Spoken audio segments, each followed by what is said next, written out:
Winters means the season of seasonal infection. Cough, cold, running nose and so on.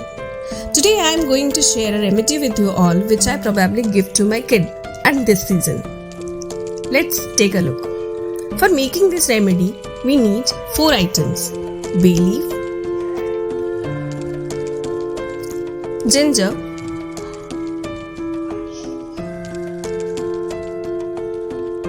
cloves,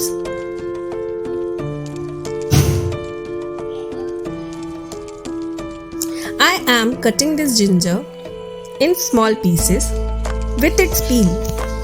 You don't have to remove the peel of this ginger.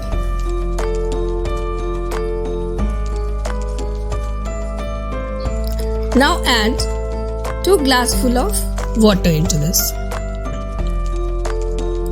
Bay leaf and ginger are very useful to take your cough out from your body.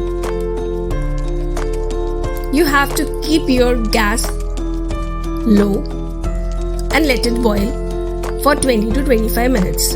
Now the last ingredient is organic turmeric.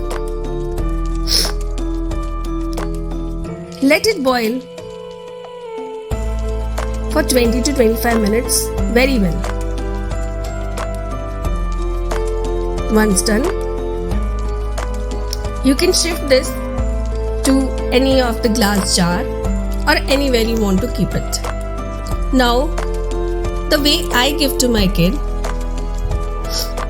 I do add half cup of water and 3 spoon of this ingredient. Hope you like the video. Thank you so much.